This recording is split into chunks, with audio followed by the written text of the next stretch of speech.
Hi, everybody. It's Gene Simmons, and you're not, and you're listening to the Potter Than Hell podcast with Steve, BC, BB, and Dylan. But you knew that, didn't you? Ladies and gentlemen, welcome to the Potter Than Hell podcast. This is your last stop on the crazy train of hard rock and heavy metal. So sit back, buckle in, and hang on. Here we go.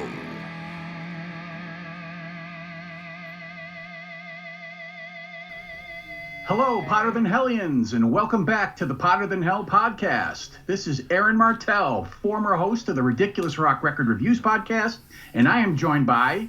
Steve. All right, Steve, thanks for having me back, and how are you, sir? I'm great. Thanks for coming on here, doing our series that we started last year, and always great having you on. Miss you on R4, and glad to be spending some time in the afternoon with you. It's good to hear your voice, too. I'm not used to not hearing it every week anymore. Thanks a lot. I appreciate that. No, I'm still a loyal listener of PTH, and, I'm still hanging around. I'll always come back for these episodes when you need me. Oh, yeah, we have you. You're our Maiden guy. That's right. I love that. So we're going to be continuing the 2x2 episodes of the Iron Maiden catalog, which means this time we're going to talk about Maiden's third album from 1982, The Number of the Beast, and the fourth album from 1983, Peace of Mind. But before we get into that, we got to take care of Potter Than Hell business. So, Steve, how about last week's episode, huh? Yeah, last week we kind of bookended our 1984. We did, 2 weeks ago, we did the 40 cassettes turning 40. But then I wanted to delve deeper into more of our realm, so we did another 1984 episode of just like hard rock and metal albums. It was just a loose discussion, and it was just me, BC, and BB. Dylan was off, and and for me and BC, well, actually for BB too, but he's a little younger. But like this was when we were hitting our stride music wise, and the world of Kiss was not just the only thing out there. It was Maiden and Priest and Whitesnake and everything. So like 84 was one of the catalyst years there. I think I was a sophomore in high school when all that stuff took place. So it brought back a lot of good memories. Yeah, 84 was a big one for me too. That's when I went bananas for Van Halen. That's when I really got into them. So yeah, I remember 84 really distinctly. Okay, so Steve, what have you been listening to lately? All right, I spoke about it last week too. How I did the Iron Maiden albums, all the catalog. I started at Senjutsu, then I went to the first album, then I kind of worked my way into the middle, and I started doing that with Judas Priest, and I am up to Hellbent for Leather / Killing Machine. So I did Firepower and Invincible Shield, and I even got through Nostradamus. Oh my God! I was like, holy shit! I was doing something at work, and I had the earbuds in doing that, and I'm like, oh my God, that is it's a like slog. An hour and whatever that I won't get back. But I mean, there are some good songs on there. There are, but there's just too much crap in between, little doodads and musical things, and he's singing in French and fucking Italian. I'm like, dude, we speak English here. We understand that, that was what was going on then, but it's fun going back to them albums. I can't, because as soon as I'm done with Hellbent for Leather, I go into Demolition will be the next one, and I haven't listened to that in a long time, so, and of course, seeing KK's Priest a couple of weeks ago, a couple of those songs are in their set, but I haven't listened to those full albums in a while, so I'm gonna have to. Demolition's on streaming, so if I'm not at the house, throwing on my vinyl, I can listen to that streaming. But Jugulator isn't on streaming, so I'd have to either roll the vinyl here or listen to it on YouTube, which totally sucks. But so got some Priest going, and my new favorite band, Kiss and Dynamite. I've been rocking the fuck out of them, and just a ton of other stuff. We have I think next week we're doing songs from this year, new songs from 2024. So I've been, we got a good playlist going for that. So I've been listening to that a lot. So a lot of stuff going on. How about you? Excellent. Well, the stuff I've been listening to, because now I don't do the podcast anymore, I can listen to whatever I want. So I've been doing like deep dives into catalogs too, kind of like you. But I've been kind of like out of format for this podcast, but anyway, I've been really deep diving into David Bowie, Frank Zappa, and Neil Young, and all the three of those catalogs are huge and a lot of albums, and I know it's kind of out of format for Potter Than Hell, but anyway, that's what I've been listening to. I knew you were going to say David Bowie for some reason. Really? I knew you were. Yep. That's funny. But, so Steve, you're listening to the Maiden catalog, the Priest catalog, and Kissin' Dynamite, and some 1984 year music. And I've been listening to David Bowie, Frank Zappa, and Neil Young. So how about that? You probably don't hear those names too often on this show. Not a lot. We did talk about Bowie on the 40 cassettes one. And yeah, I remember that. Neil Young doesn't come out very often. And what was the other one? Zappa, he's way out there. Yeah, we don't get him at all. No, you wouldn't. Okay, let's jump back into the Iron Maiden catalog with the third album, The Number of the Beast, released on March 22nd, 1982 in the United States on Harvest and Capitol Records, and on March 29th, 1982 in the United Kingdom on EMI Records. It was produced by Martin Farmer Birch. I don't know where that nickname came from. Returning from the Killers album, and it was recorded from January to February 1982 at Battery Studios, London, England, in 5 weeks.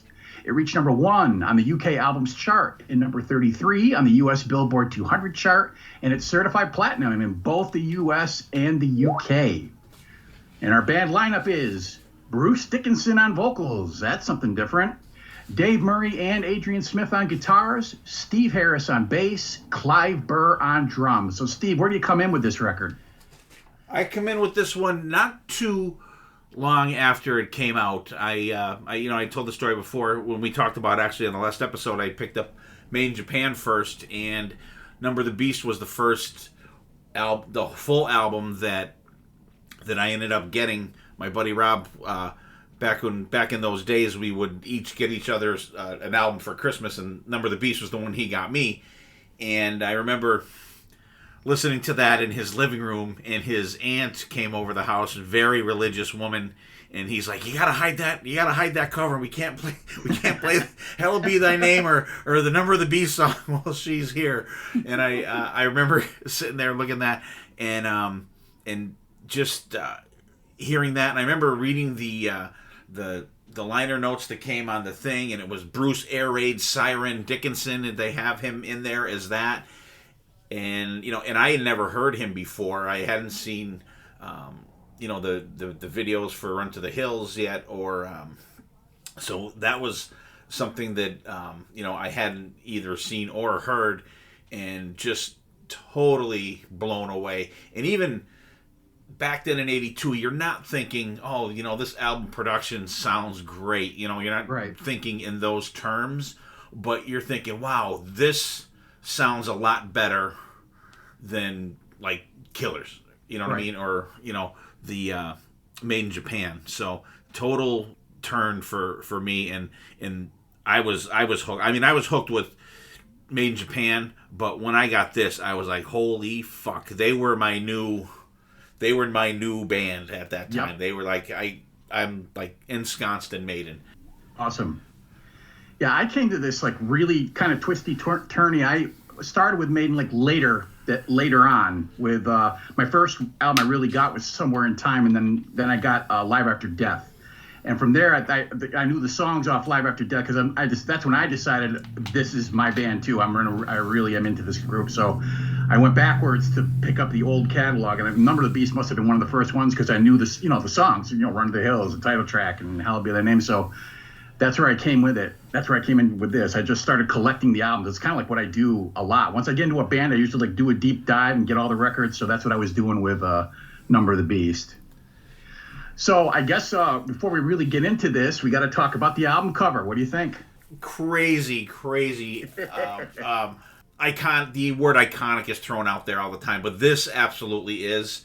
And it's funny too, because I'm actually holding the, I don't know what year this is. It came out like maybe 2 years ago, the one remaster of it, that the cover's the darker one. Yes. Because the original one was more blue tinted. Right.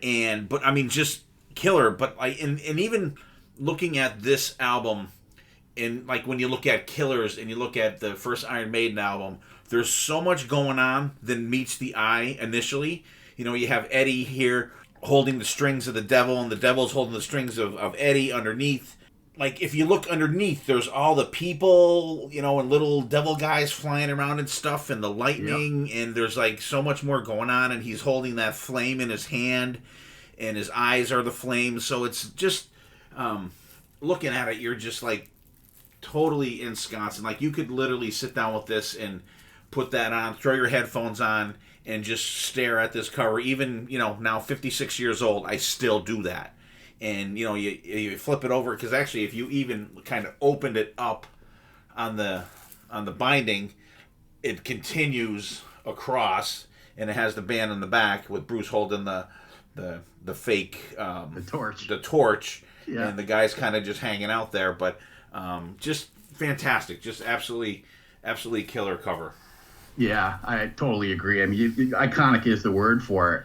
Derek Riggs said it was inspired by a Doctor Strange comic. I don't know which one that would have been, and it was originally painted for the Purgatory single, but Rod Smallwood thought it was just too good, so he just held on to it for the next album. And you're right, that black background was the original painting, and they fucked up at the printer and made it blue. Yep. So I remember it being blue, and I was like, when they remastered this and put it out, like, wait a minute, something's wrong with the cover. I couldn't figure it out at first, and then, wait a minute, it's black. Yeah. But that's how it's been. And I guess since 1998, it's been corrected to that black sky. It's pretty much how it is now.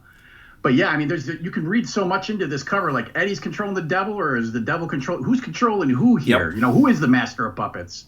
So, but yeah, no, iconic cover. It's amazing. Yeah, and how many metal fans, you know, back in the day bought that just because that cover looked so awesome? Absolutely. You know what I mean? You walk by, you're like, whoa, I'm a metal guy. This looks like metal. I gotta buy it. And then, see, when this came out, I would have been I'm a couple of years younger than you, so it kind of was scary to me at first. Maiden was, it's scary. Heavy metal was like, oh man, you know, devil shit. I was listening to, you know, that kind of stuff, satanic panic crap. That stuff was in my ears at the time, so I was like, oh, this is scary. I better watch out. Ugh. And then finally, when I grew up, I was like, oh, this is awesome. And then I got the cover too. But yeah, I mean, I have a poster of it on my wall. That's how much I dig this cover. Yeah, it's killer. It is friggin' excellent. I love it. Yeah. And let's see, before we really get into the tracks, let's talk about the big change here, right? Paul Di'Anno gets dismissed by the band for his drug use, which caused him to behave erratically. I read that online. I don't know what the truth is. You know, but they had to let him go, I guess. Yeah, I think it's somewhere in between what he says and what the band says.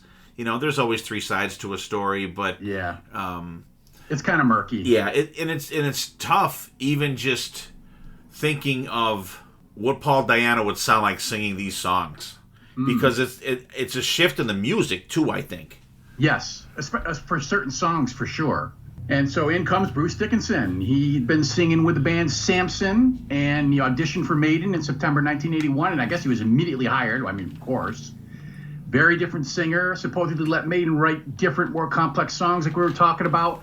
I guess Bruce had a hand in writing many of these tracks, but because of contractual issues with the record company, he couldn't legally get any writing credits for this album, which is too bad for him. But yeah, he would have really been. I mean, not that he didn't make a lot of money, I'm sure, over publishing and stuff, you know, from Peace of Mind on, but like, you know, there's songs on this that have been on, and same with Peace of Mind and other albums, but have been on like every single live album, every tour, and you know, XM radio, and you know, the, you know, Metal Shop over the years, and you know, Dee Snider's House of Hair. So I mean, that stuff, this album just like gets played probably, I would say, maybe the most of Maiden.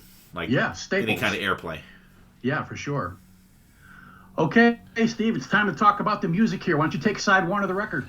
All right, opens up with Invaders. You get that da-da-da-da, do-do-do-do-do-do. And like right away, you're like, all right, this is cool. And then you get the kick in. That fast riff is just friggin' great. Like, starts it off with a hard rocker that gets you right out of the gate, and you know, it's kind of a switch from Killers, because you have the little prelude before the album goes, but this one it gets right into it. and it's like when he starts to sing, it's fast, it's aggressive, and you're like, this is not Paul Di'Anno. And at that point you're like, who's this other guy? But I want more of this guy. Like, as soon as I heard him sing the first thing, Clive Burr's drumming, I'm going to throw this out there right away. I think his drumming is absolutely fantastic on this album. This drumming is embedded in my DNA. I was listening to it again today, and just absolutely fantastic. The solo rips pretty good. Dave Murray does the first solo. Adrian Smith does the second solo on this one. And I like how the tempo changes for the second solo. And then the drumming gets going in there. And then the way it ends, the way it starts. And it's just, I like how the song is just, circular. It starts and ends the same way. And I know this song gets shit on quite a bit from some people. It does. I think it's a great album opener. I really do. Children of the Damned, second track. Unless I say otherwise, Steve Harris wrote these songs. Adrian Smith has a couple. There's a couple co-writes on a couple of them. Invaders written by Steve Harris and Children of the Damned written by Steve Harris. Now after that, balls out rocker for the first one, you get the soft acoustic guitar, and it's like, ooh, what is this? Total great texture in the beginning, and Bruce's kind of, if you want to call it, heartfelt vocals that gets going. You get the harmonic guitars, the phrase you coined, the guitarmonies in the beginning there, and then when it kicks in, that you get the soft part, and then you get that build, and I love the build in it. I love the part when Bruce sings, "If he had lived, he would have crucified us all." Great line. Once it gets going, the guitars are so crisp. Like at a 220, it really kicks in. The bass and drums are rumbling. The solo section just is absolutely friggin' ripping. It's just, the tempo picks up. The bass and drums are just friggin' killer, and the band underneath is great. You even get some whoa-whoas in there, Aaron, too. I love them. You can't beat that. There's just an intense bass and drum part there. It leads up to the scream, "Children of the Damned," at the end, and that scream is just like he's earning his air raid siren moniker right off the bat. And on this one, Adrian Smith takes the first solo, and Dave Murray takes the second one. Then we go into The Prisoner, written about the show of the same name, written by Adrian Smith and Steve Harris. And I love the intro. "Who are you? The new number 2." And it's narrated by the guy from the show, Patrick McGowan, which if you watch the, I think it's the 10 Years Wasted video, where Rod Smallwood talks about them wanting to get him to do this one. And he said he got him on the phone, and he said, "Do it," like in the voice of the guy in the show. And if you watch that, it's really, really cool the way that he says that. But that drum intro, that is like, if I had a set of drums here, I would do it crappy, but I could do it because I've listened to this probably 1,000 times, and and even before you get the drums, you get the little you get the little laugh, which is very cool. The guitars, they're crunchy, and I can't wait to see this one live, because I don't remember. I have to look up the set list for when I saw them in '83, but I don't think they were playing this then. And all the times I've seen Maiden, I've never seen them play this song, and they're playing it on this tour, so I can't wait to see it. And when this kicks in, it is so heavy. I love the run, fight to breathe. It's going to be tough. I love that part. The bass underneath, there's so much you could pick out. If you just pull up a Maiden song, you could just listen to the drums in it. You could just listen to the vocals. You could just pick out the bass.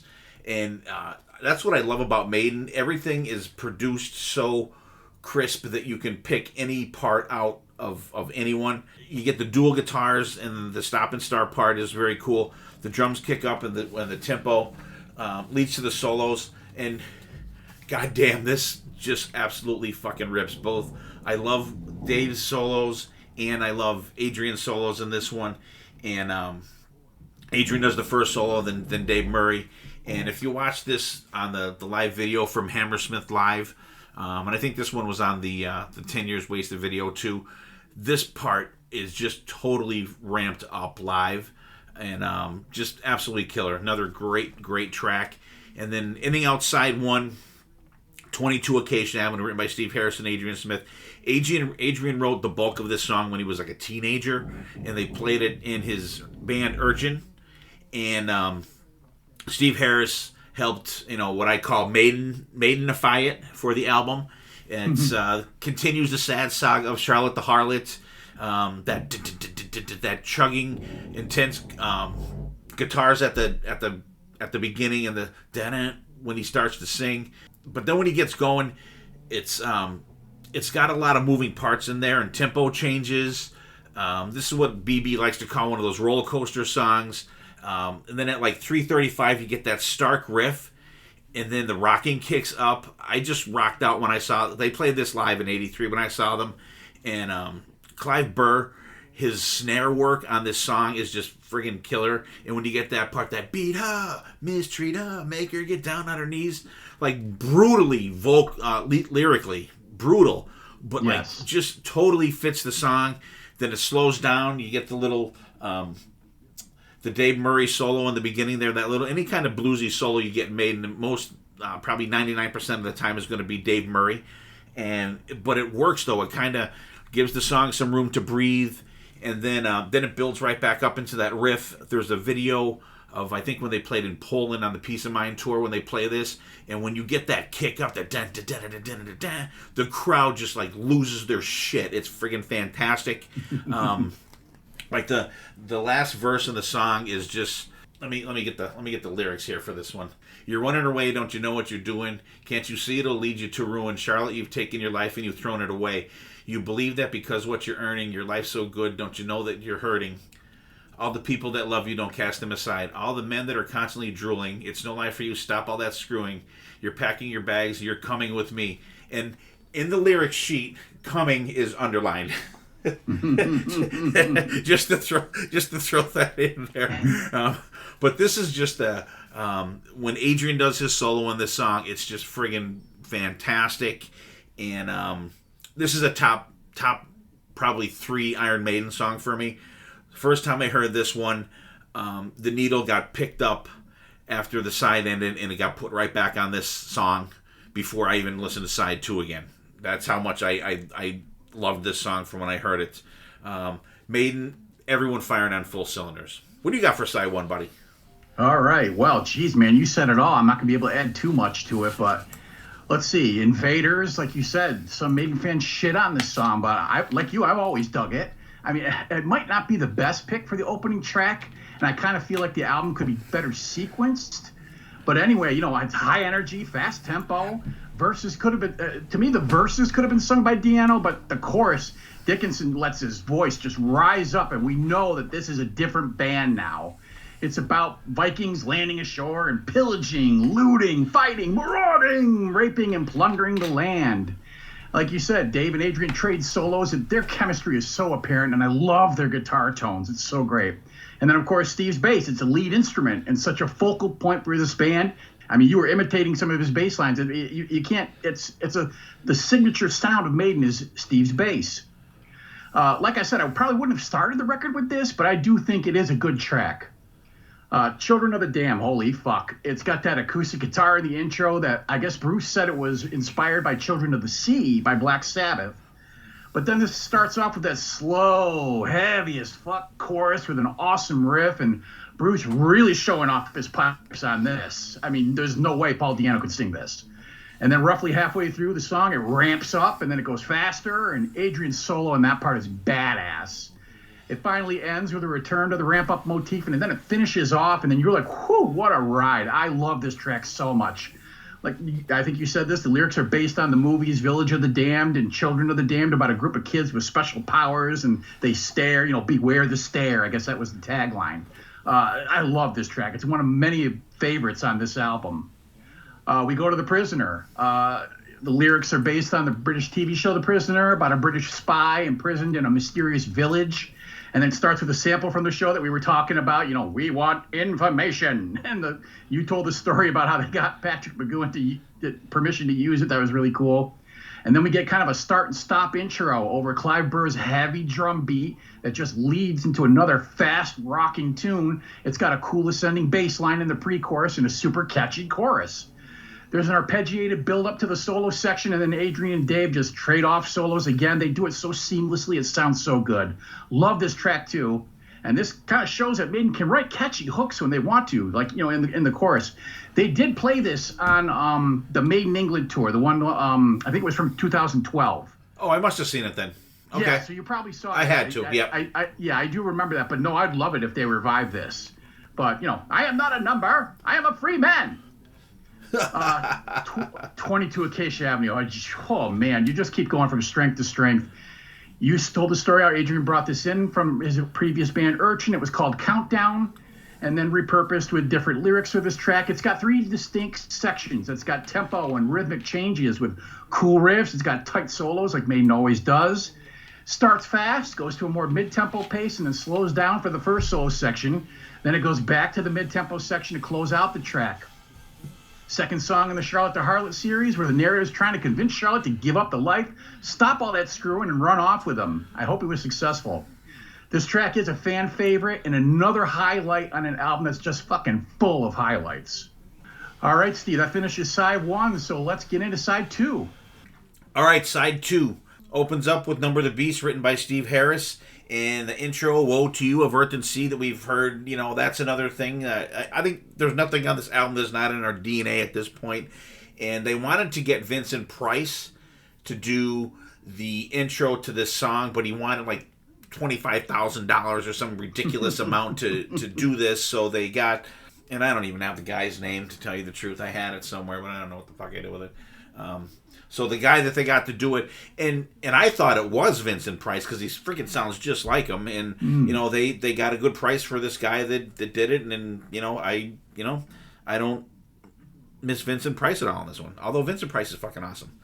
But and I like how when this starts, the guitar just kind of sneaks in, and it just kind of like sneaks in the room. Then you get the vocals for Bruce, they're low, but there's an intensity to them that I think is very cool. And then goddamn that scream, holy shit, that's like, your fucking China's gonna start to smash in the cabinet when he screams like that.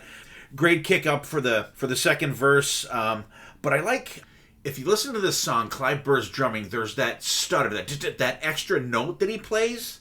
Yes. It's difficult to describe, but you know what I'm talking about, right? Yes. You get that extra. I love that. It's just another little nugget that is just cool, and like you could pick right out. And come on, who doesn't love chanting 666? Come on, for the chorus. But and I would have loved to hear, like, if Rob's aunt walked in the room, we didn't know she was there, and that was on, she probably would have fucking passed out or some goddamn thing, or smashed the stereo or something. But I love the bridge before the solo, and then the solo break. So you get Dave Murray doing the first solo, and then there's like a bridge in between the two solos too. But when Adrian does that second solo, that is like a top 5 Maiden solo for me.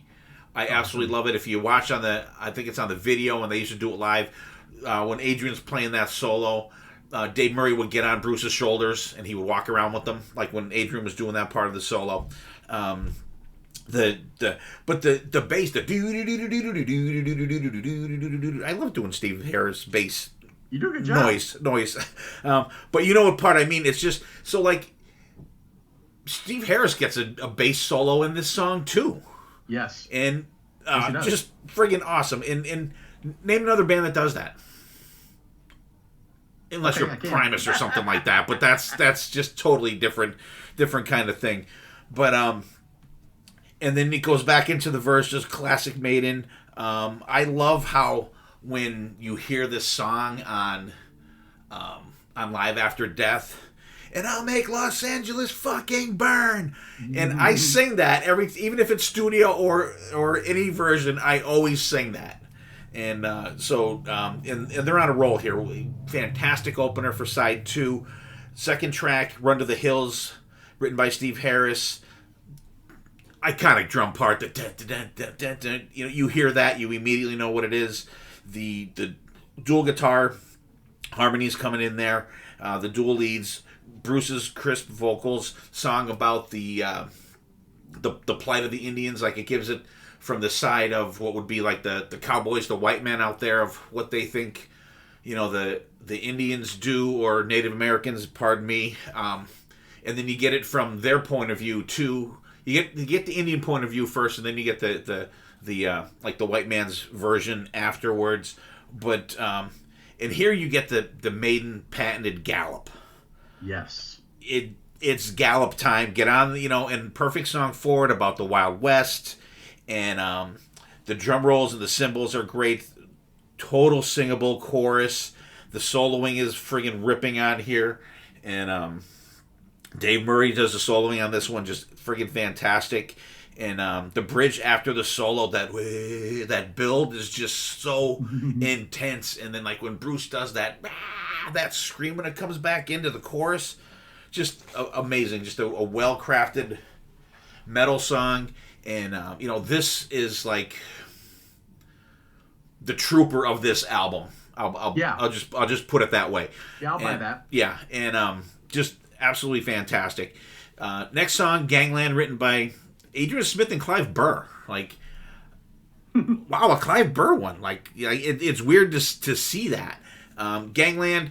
This song for me feels like it would fit better on Killers.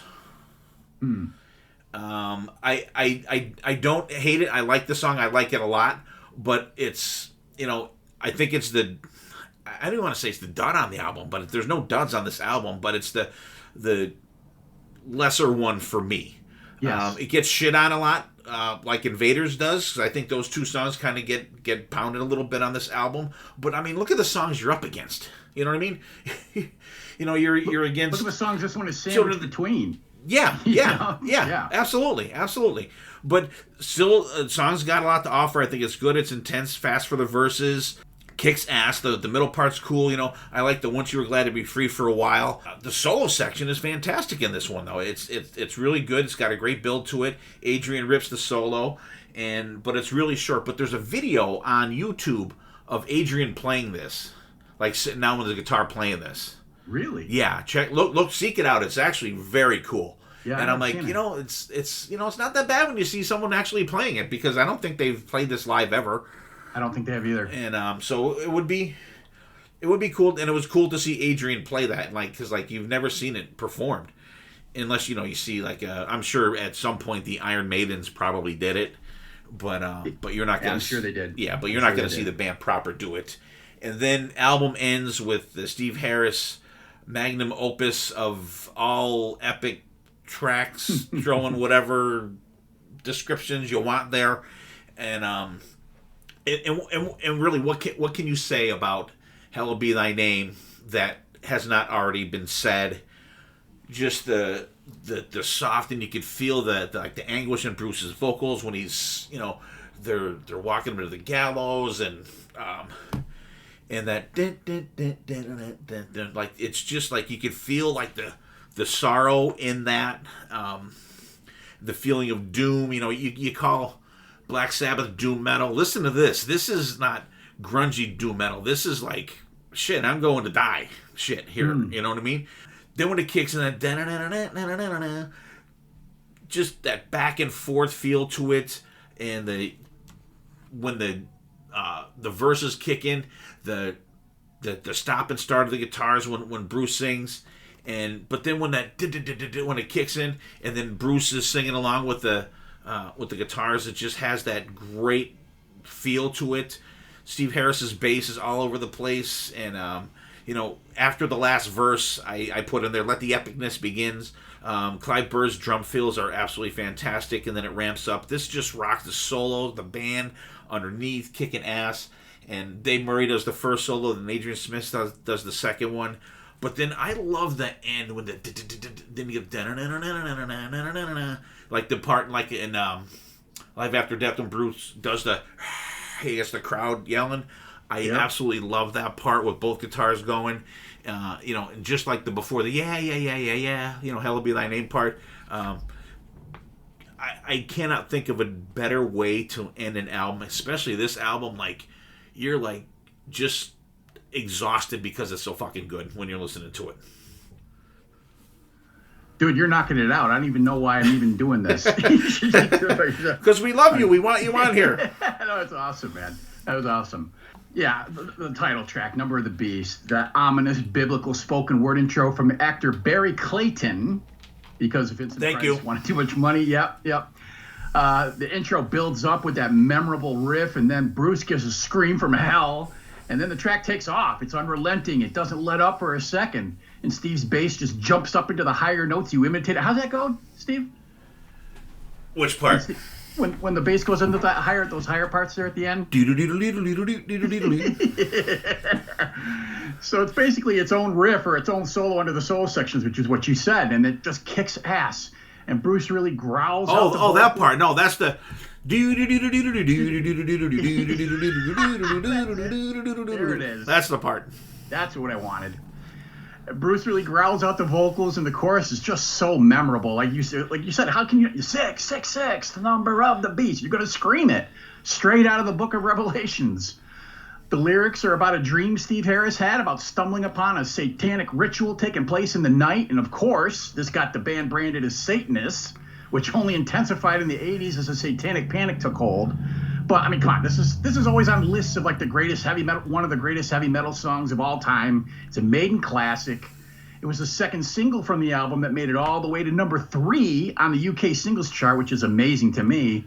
And, it's just an iconic tune. I actually think that this should have led it off the album. I think this should have been like the first track on the album. To me, this is the first song you should have heard. But I can agree with that. Yeah, having it as the first track on the second side, it takes away nothing from it. Run to the Hills, jeez. Okay, well, you get that Clive Burr. Rest in peace. What an outstanding drummer. And here he gives us one of the most memorable drum intros of all time. And then another great riff played in unison by the guitars and bass. Steve's playing that riff too. While Bruce snarls the vocals about the plight of the Native Americans against the white settlers in America. And then it goes into a sped-up Maiden gallop, and the perspective changes to the settlers' point of view, where they overrun the land and wipe out the Indians that resist them. It's really cool how it switches perspectives like that, and you know it too. It's not like you can't follow it anymore. You get it. Once it goes faster, it goes to the white men, and you're like, oh yeah, I see what they're doing here. The chorus is a sing-along powerhouse. I don't know how many concerts you've been to where you're just screaming that into the air. And Bruce has that low chant. You were imitating that one too, Steve. That builds up to another huge scream after the solo section. I mean, that's the tits. It's another signature Iron Maiden tune. And I know that there's some ear burn with it online. I've seen some people kind of sick of this, but I never get sick of it. I always love hearing it. And this was the first single that reached number 7 in the UK singles chart. That's incredible to me that this band had really high charting singles in the UK. Gangland. Okay, so to me, I'm guessing that Clive Burr came in with the drum pattern and Adrian wrote the riffs around it. That's the only thing I can think of why Clive would get the writing credit on it. Could be. And the drumming is, I don't know, but the drumming is really cool. But the rest of it, to me, seems kind of hastily put together. I mean, even the chorus and solos aren't quite there. Like you, I don't think it sucks. But for me, this is the weakest song on the album by a country mile. A lot of people say that. I kind of agree with it. Lyrics are about an area of town where gang violence and murder is taking over. And actually, I think you kind of mentioned this too, Steve. I kind of think this is more like for the Diano area. I could hear Paul singing these words and doing a better job with it, actually, with his snotty rasp, as opposed to Bruce's operatic tone. And then the band kind of knew this wasn't their strongest effort. And then they had to decide between this track and another one to put on the record. And they're going to put one on this one or the Run to the Hills B-side, and they chose this one. And in a little bit, we're going to talk about the other track, but we'll get to that. And then Hallowed Be Thy Name. Oh, jeez. This is like a play or a drama set to music. And it starts slowly with the tolling bells and that ominous guitar part, and Bruce singing about a man condemned to hang, and he describes the different emotions that the guy's going through. And it really showcases what Bruce Dickinson brings to this band, and how his voice can go from like nervous tension and low notes to operatic screaming as the man faces his doom later on. I mean, this is a true Maiden epic. It builds up in tempo and intensity, and the music perfectly tells as much of the story as the lyrics do, which is what a great epic track does. By the end, the track is just hurtling along, and the solos are wailing, and this is just one of the great Iron Maiden songs. It's my personal favorite Iron Maiden song by the band, and I think it's one of a lot of other people's favorites too. It's just an amazing, incredible end to an amazing album.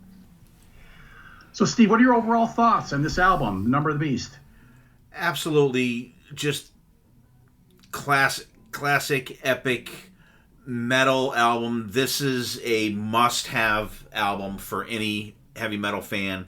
It just listening to it, and I could have came on this episode and just talked about it, but like I wanted to I binged on it for like the last like 4 days, this one and Peace of Mind, and just it brought back took me right back to my being in my bedroom at my old house where I used to live, and just like studying the album cover and the sleeve and soaking it all in, reading the lyrics. It was one of the few early bands for me that had the lyrics in the album.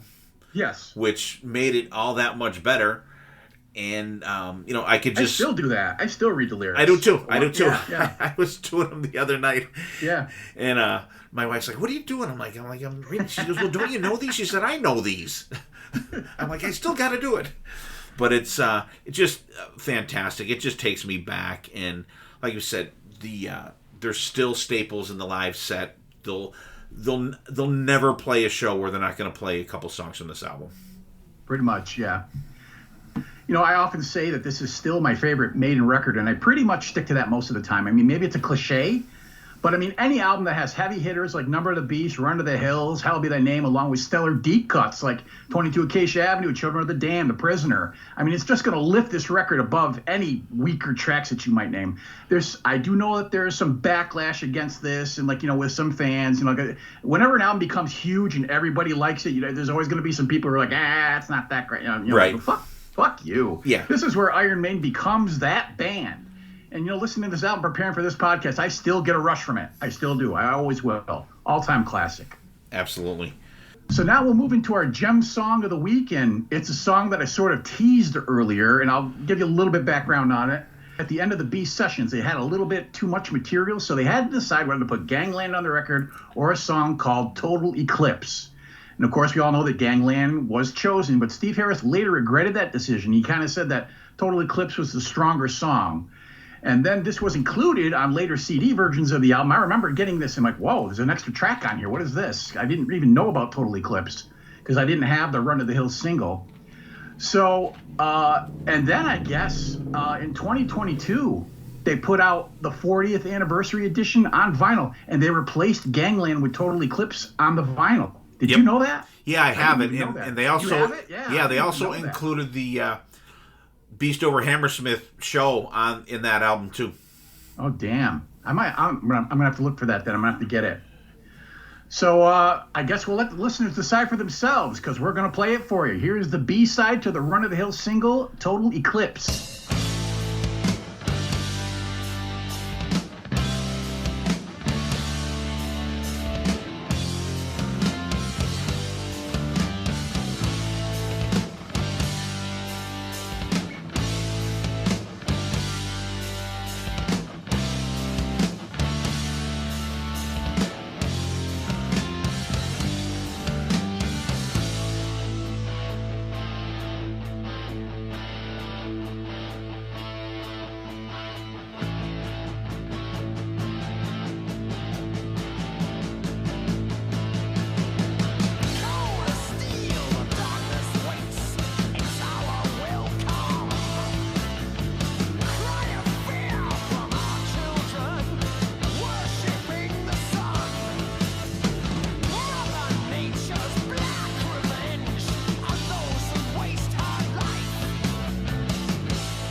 Okay, that was Total Eclipse. Steve, what do you think about this track and that whole situation with this in Gangland? I love this song. I've loved it since I did pick up the Run to the Hills. I have the maxi single, friggin' fantastic, and it has Total Eclipse on the other side. I'm like, why wasn't this song on the album? Yeah, I agree. And I remember seeing it again on that 12 Years Wasted, where they showed songs from the Beast Over Hammersmith tour, or the show, and this is on there.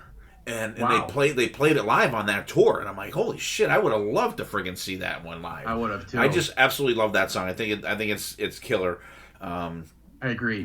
I love the part, the vocal bridge, around the world, the nation's weight, some wise words from their leading light. I just love that little The bridge is section so in good. there. That's one of their best bridges. I love it. It's fantastic. Yep. I'm sad that it wasn't on the initial album, but I'm glad that I have. I mean, I've had the single since back in the day, but I'm glad now that it's on the album proper. So with the way albums are, which I don't know why they just didn't add it rather than take Gangland off, but I think they just wanted to keep the continuity of the album. And here's what it would sound like if this song was on there. Okay, now we're going to move into our hidden gems. Steve, what do you got for us?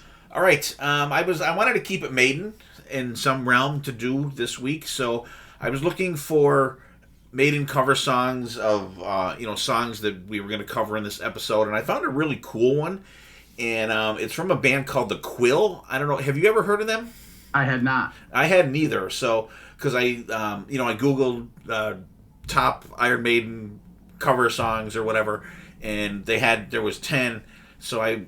Like the first one, I forget what the hell the first one was. It was like something. I'm like, ooh, this is like some like vocals like no, that's not it. But then I got down. It was like number 4 maybe, and it's a band called The Quill. It's from the album from 2022. It's called Live, New, Borrowed, and Blue, and it's a version of Where Eagles Dare. All right. Fantastic version. It sticks pretty close to the the song itself, but the part in the middle that we're going to talk about where the soloing is, it's really heavy. Like that part, they really heavy it up, and it sounds friggin' fantastic. So check it out, The Quill with Where Eagles Dare. All right. And for my hidden gem, I'm going to pull up an album. I don't know if you guys have ever talked about this band. Have you guys ever talked about Caius? No. Okay.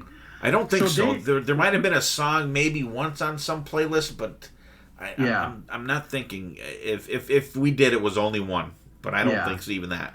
Well, they were kind of like the pioneers of stoner rock, or what they call stoner rock or stoner metal in the 90s. And so the guitar player in the band is a cat called Josh Homme, and he's like the leader of the Queens of the Stone Age. He later on, started that band. But the sound is like this dirty, fuzzy. It's heavy, and it's got different tempos and stuff like that. I really dig it. I got turned on to this band doing the podcast by my friend Rockin' Mike Cordes, and I really got into this band. So, Blues for the Red Sun. It's from 1992. I'm not even a stoner, and I dig the vibe of this band, and I dig the vibe of this album. So I highly recommend it. So the band is Caius. All the records are pretty good. The specific record I'm going to talk about is Blues for the Red Sun from 1992. Cool. I'll have to check it out. All right. Way to go, Rockin' Mike Cordes. Rockin' Mike, you're the man, dude. Miss ya. Me too. So, Maiden goes on the Beast of the Road tour, playing 188 shows in 10 months in Europe, North America, Japan, and Australia. They're getting big. Then after they get off the road, they have another lineup change. Clive Burr is let go. And again, it's kind of murky as to exactly why. I don't even, I've read different things why this happened. And I do know that Burr thought he was fired unjustly. Like he was like, well, I guess he didn't understand exactly why. But, Steve Harris is the boss. And he gets replaced by Nickel McBrain. And he comes over from the band Trust. And that's where we get to when Maiden records their 4th album. So what do you think about that whole thing? Now we got another guy, another lineup change. Yeah, another lineup change. And I knew that they had replaced him. Of course, reading Circus and Hit Parader and all that stuff. In between albums, and I'm like, and you see the the Peace of Mind, and you think Brain, like Nico McBrain. Did they make up that name for the album or whatever? And I'm like, that's an odd name. And so I'm like, all right, well, they're not going to get someone that sucks.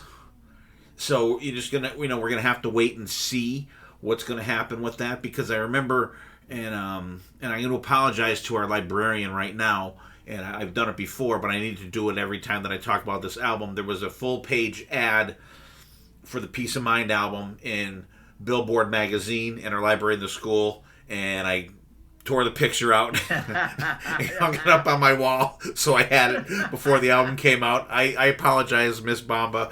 That was in all the metal magazines too. I remember that advertisement. Yeah. So, but I had seen it, but like this, because remember Billboard used to be like the big magazine, so it was like bigger. So that's why I took that one.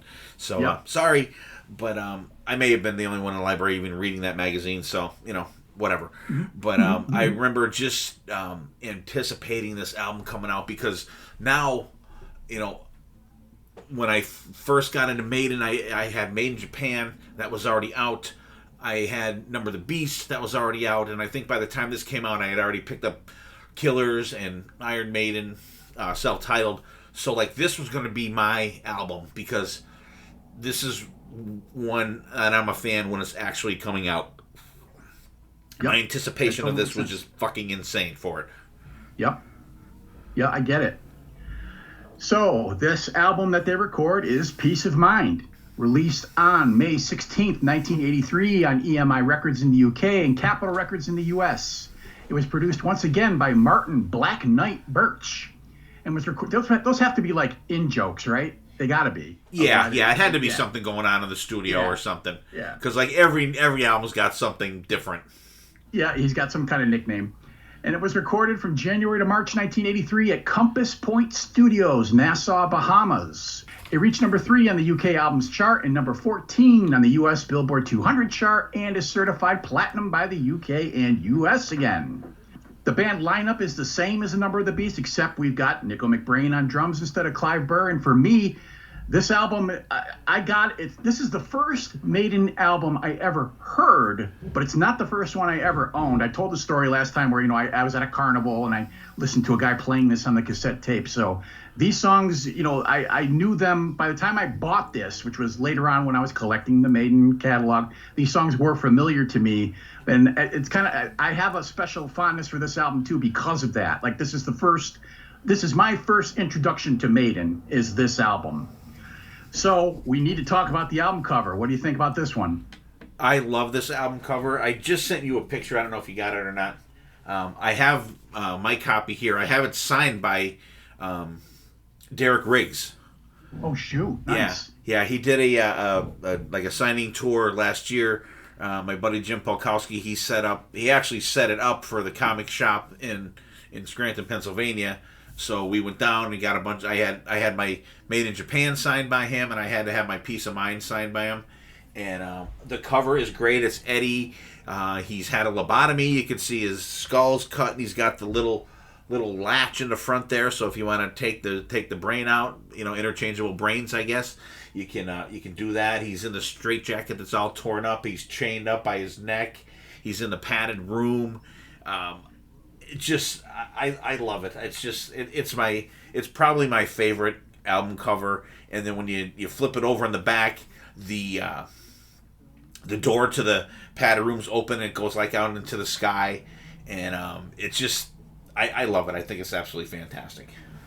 We are really on the same page this episode, Steve. This is probably my favorite Maiden album cover too.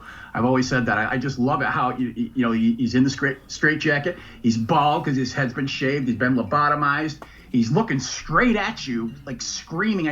His tongue, for some reason, my eyes are drawn to his tongue and his teeth, his mouth.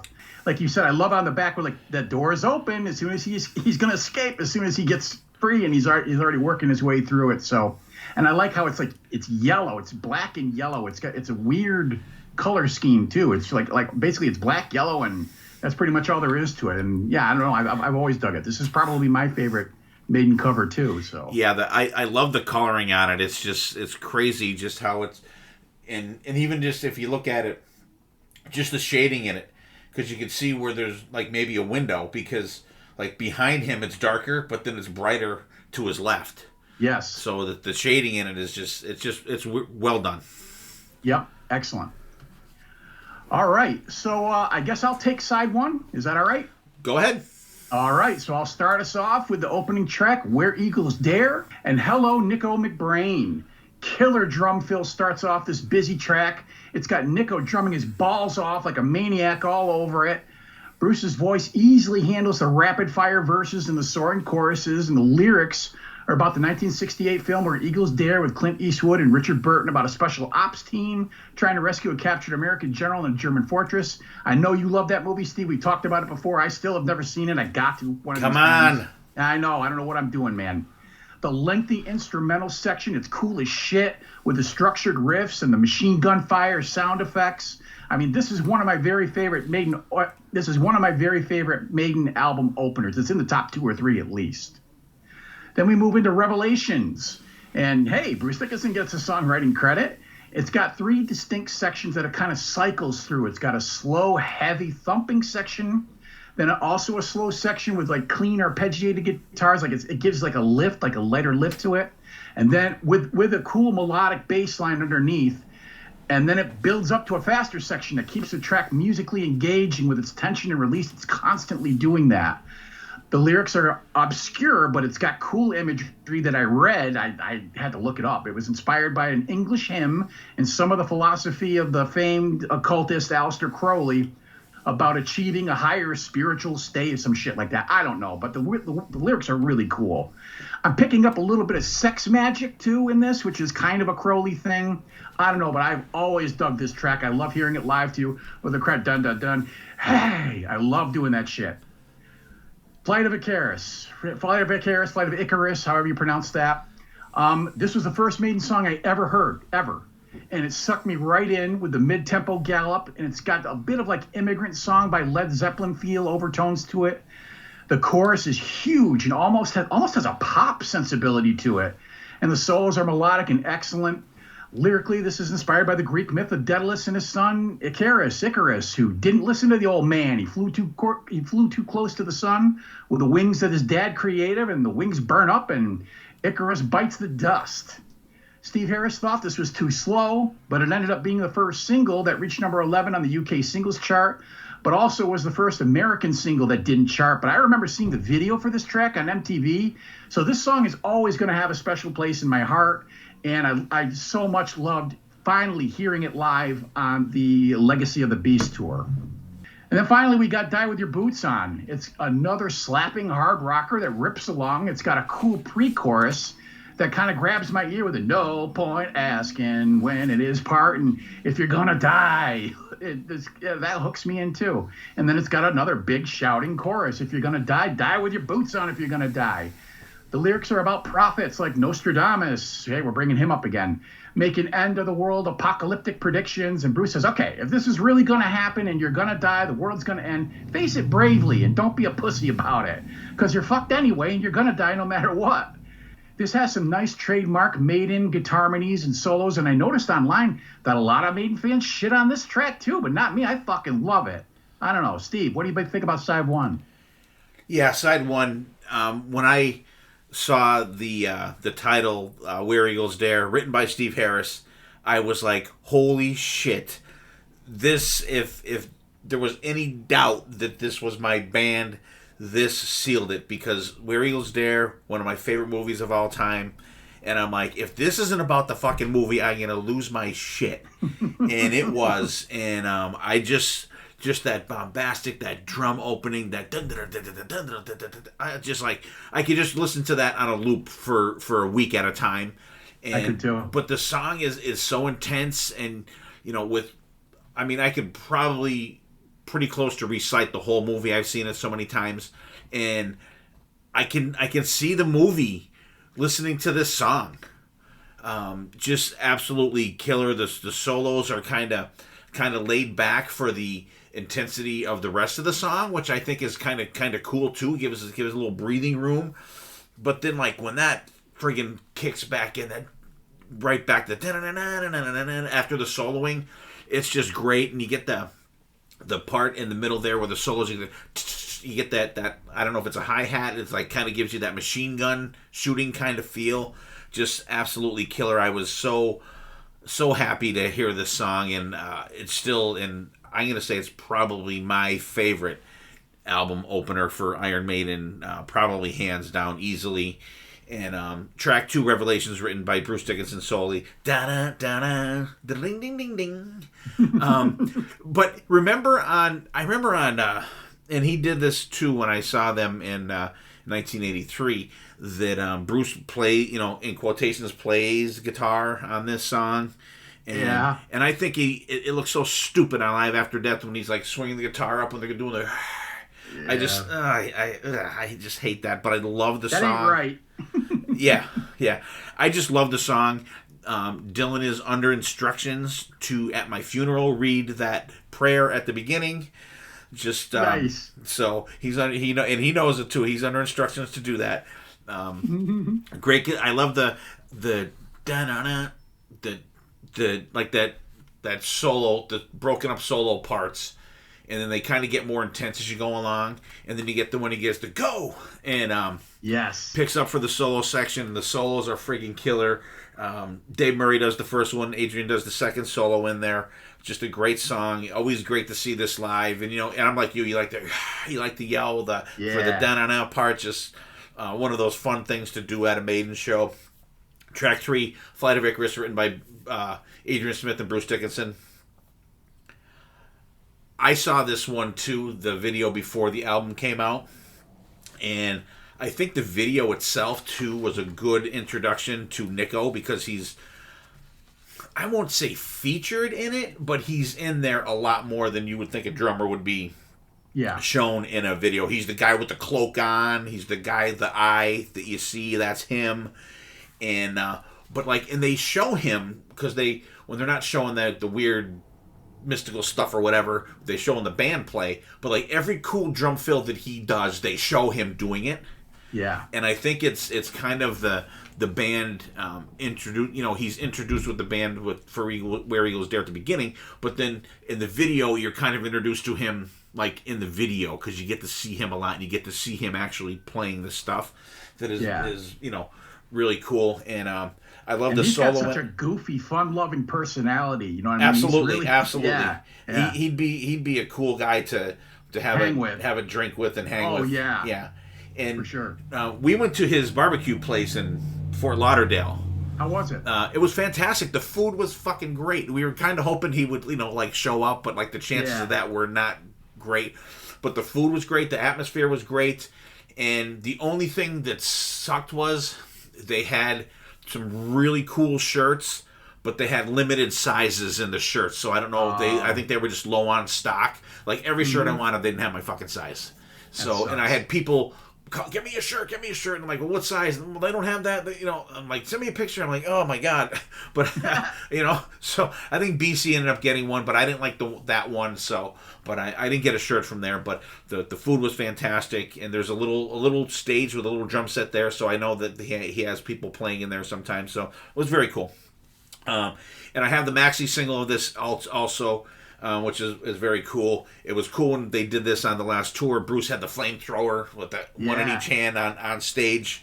And remember on that, it was cool too because they had the inflatable Icarus above the stage. Yes. And then at the end, like he just like fell, like he was like falling. You know what I mean? Yes. It wasn't just like lights out. It was like he fell.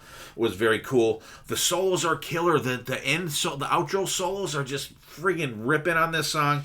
And then you get that long drum roll at the end from Nico, just seals the song.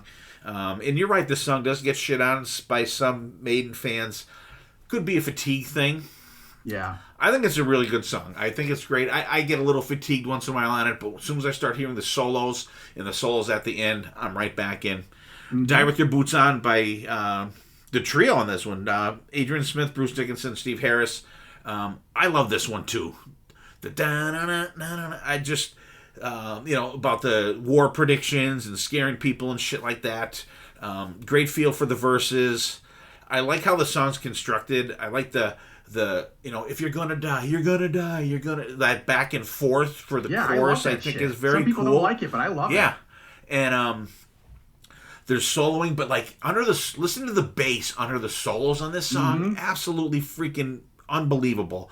There's a solo like before the bridge, that part of the, they died with their boots, and then you get the we die, and then you get the Bruce and live, we fucking die. That's another one that I say it every time that he does it.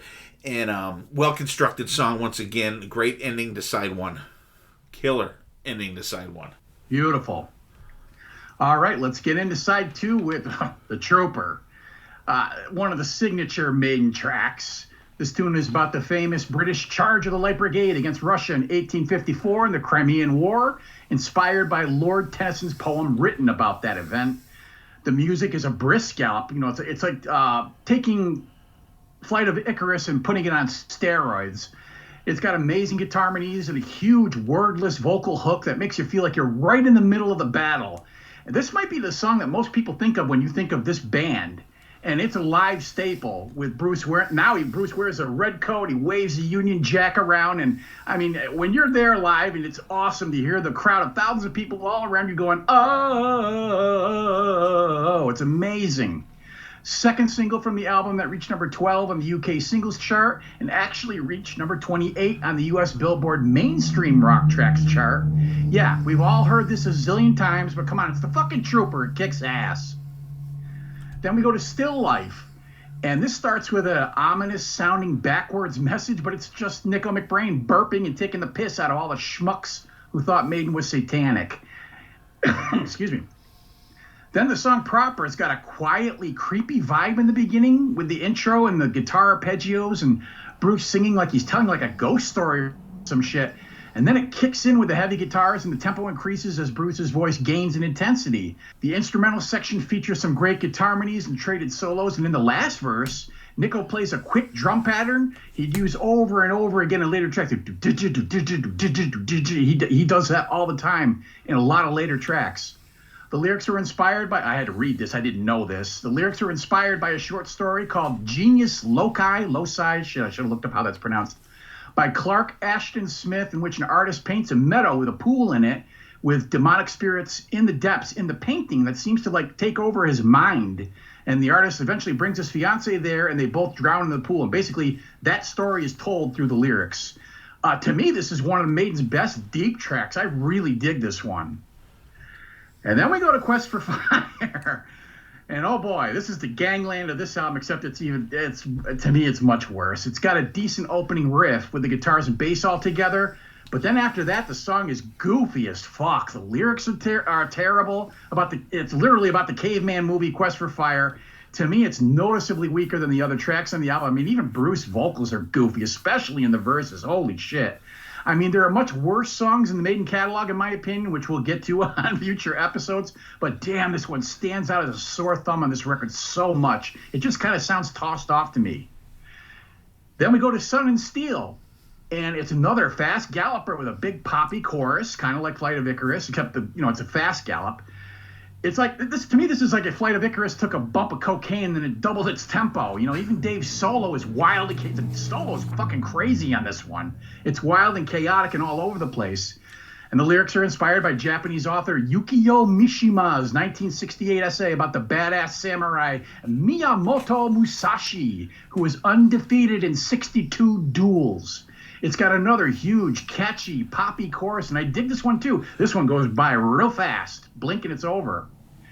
And then we wrap things up with the big epic of the album, To Tame a Land.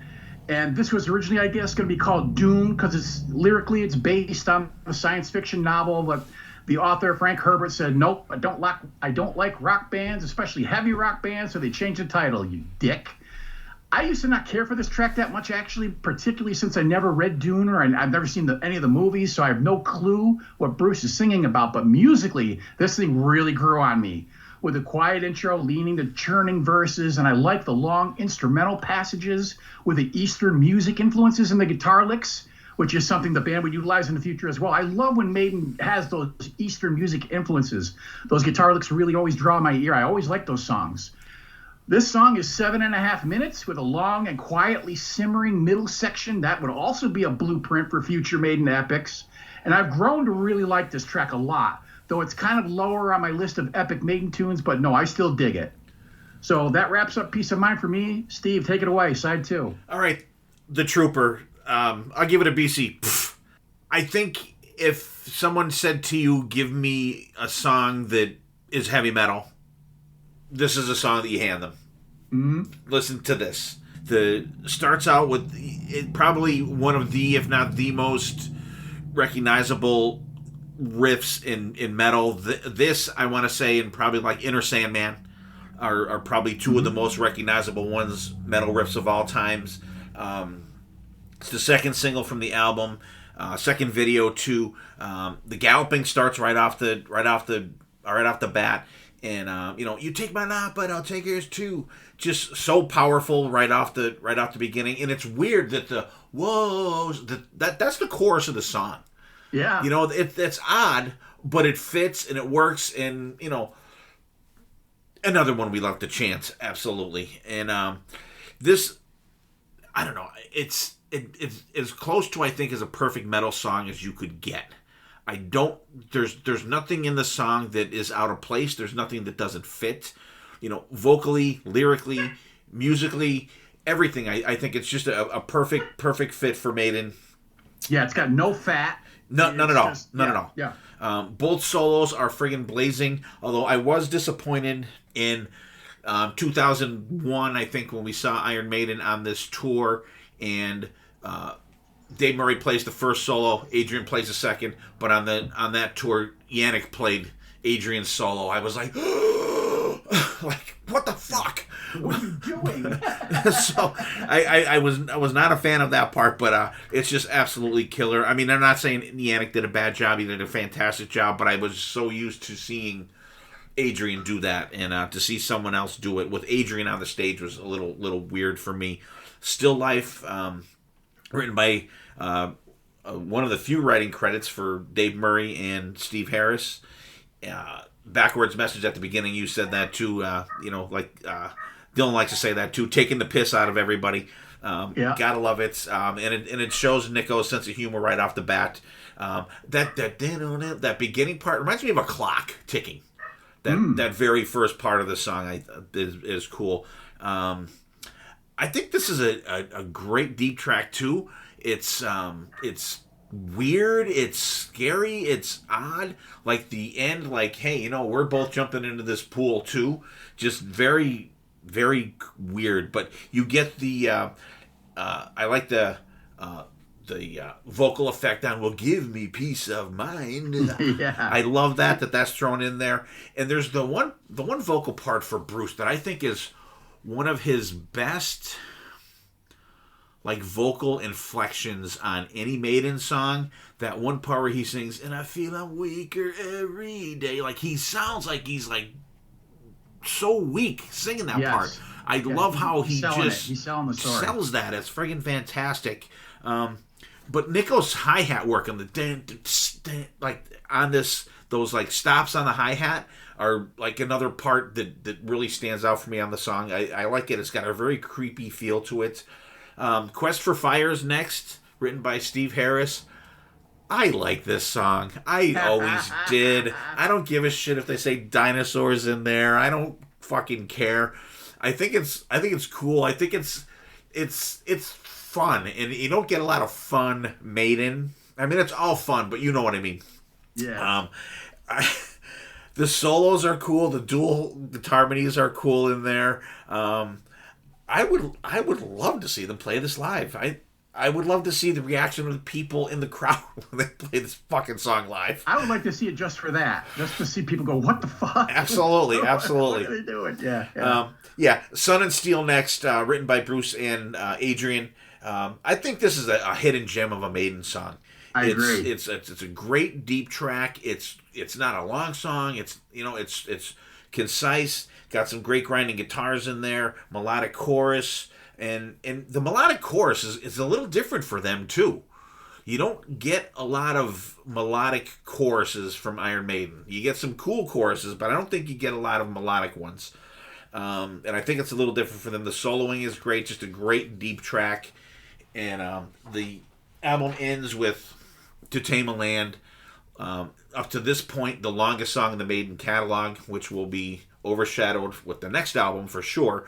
But I love this song. I always have. Got to see it live, and this is the song that I think they did the guitar solo on the concert, and the one we were at in Allentown, Pennsylvania. I think it was August 18th, 1993, where the famous Mission from Airy came from. Yes. And I was at that show, and I didn't know that, you couldn't tell anything happened at the show. But right. Apparently it was a big fuck up. And they had a huge fight over it, and I guess Bruce recorded it.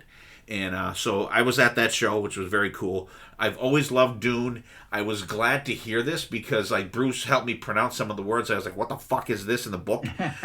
So I thought that was kind of cool. I love that. Dune fan. Yeah, and that Bruce's scream at the... It's not even a scream, it's the note.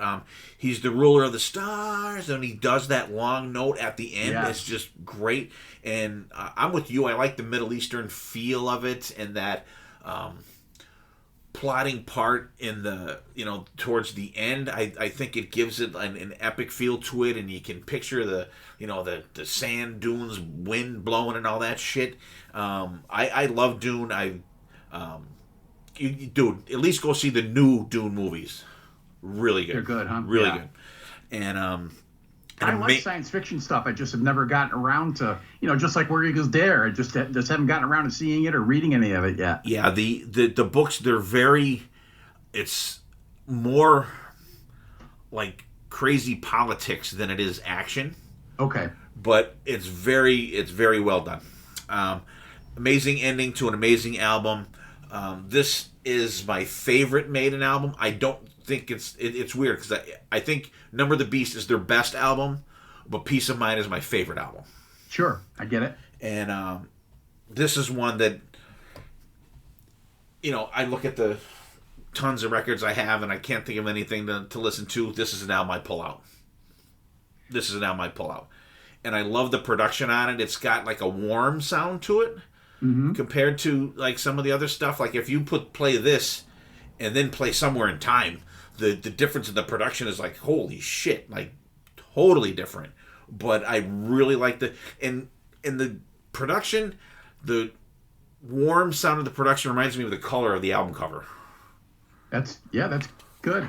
I love this too. I mean, this establishes what's considered the classic lineup of Iron Maiden with Nico on board, and the band is just hitting its stride. Dave Murray and Adrian Smith are cementing themselves as one of the great guitar duos, and Bruce Dickinson is staking his claim as the definitive Maiden singer. And Steve Harris is loosening the reins a little bit. He's letting the other guys contribute to the songwriting, and I think you said this before, everyone's just firing on all cylinders. It's got some all-time classic Maiden tracks and great deep cuts, and this is absolutely one of the essential releases of this band. If you're getting into Iron Maiden and you don't own Peace of Mind, what the fuck is wrong with you? Go out and buy it already. God damn it. So that wraps up episode 2 of this Iron Maiden 2x2. Next time we come around, Iron Maiden enslaves the world and becomes one of the biggest bands on the planet. Steve, is there anything else we need to go over before we close out? Yeah, let's real quick. They're in their midst. They just started their tour in the United States for the tour they're doing now, but they have already announced their next tour, which is going to be called the Run for Your Lives tour. And they're going to be doing songs exclusively from this debut album up into Fear of the Dark. And, it's been kind of hinted that there's going to be some deeper tracks played in there. And, we kind of talked about this a little bit on another episode, that for me, with them playing songs from that, from the first one to Fear of the Dark, you're taking out a lot of the epic stuff that they're doing now. So for me, that means more songs because they're shorter songs. Yeah, like they used to do. Right. I hope that that's what that means. And, what I did was I picked one deep track from each album that I would like to hear. Oh, cool. I don't know if you did or not, or if I you just picked a handful. Picked a handful. What'd you come up with? And what's your thoughts on this tour? I think it's weird that they keep announcing tours before the one that they're currently on finishes. Yep. I mean, because I'm really excited to see this Days of Future Past here because, spoiler alert, I really love the Somewhere in Time album.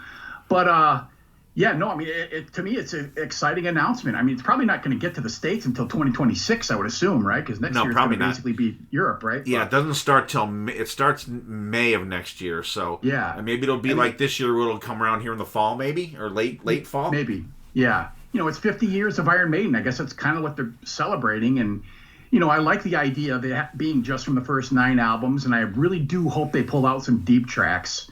It's another legacy tour, and I enjoy the legacy tours a lot. So these are I just, off the top of my head, these are tracks I'd really love to see because I've never seen any of these tracks live, and I would just love to hear them. I've got Killers, the title track from the Killers album, Still Life, To Tame a Land, Back in the Village, Sea of Madness, and Infinite Dreams. Those are the ones I pulled out. I would love to hear any of those songs. But if they play anything deep that they don't, if they like substituted something for Hallowed Be Thy Name even, or The Trooper, or, or Fear of the Dark, I would dig it. As long as it's something that we don't hear very much, I'm going to be happy. Yeah, I'm looking forward to this too. I picked one from each album. I think it would be cool and totally different for them to do Strange World from the first album. It would be just insane to see that. I would love to see Innocent Exile from Killers. I always thought that was a very cool tune. I want to actually, now that you brought that up, I want to apologize. I think on our first episode, I kind of slammed that one a little bit. Boy, I'm a fucking moron because I'm back and listen to this really more. Innocent Exile is an awesome song. I don't know what the fuck I was saying. Little disclaimer. That's all right. It happens. And I would love to see Total Eclipse. Oh shit! Yeah. Live. I would love to see them bust that out. That would be great. That might top my list. Yeah. Yes, I'd love to hear that song. Yeah, and Peace of Mind, like Sun and Steel, or even Quest for Fire would be cool. Like I said, for the reasons before. I would love to see Back in the Village would be great. Sea of Madness from Somewhere in Time would be killer. Infinite Dreams from Seventh Son, and because spoiler alert for me, anyone that's listening to the show know I'm not a huge fan of Seventh Son anyways, but that is a great song. Holy Smoke. We'll have to arm wrestle over that one. Holy Smoke, one of my favorite Maiden tracks of all time. I absolutely just love that song, and I know they played Be Quick and Be Dead on when they toured for that, but I would love to see that live because that song fucking rips. So I guess it's time to wrap things up. Thanks for having me on again. I always love talking with my Hotter Than Hell brothers, and I really appreciate you keeping me around as the Iron Maiden guy. These episodes are always so fun to do. I'm basically a semi-retired podcaster. I pop in for certain episodes here and there, even on my old show, but I really appreciate you guys still having me back. Yeah, Aaron, thanks for spending the time with us. It's always great having you on. I look forward to having you on. Like I said, I miss you on R4. And, kudos to those guys for keeping everything going and, just keeping the vibe going for R4.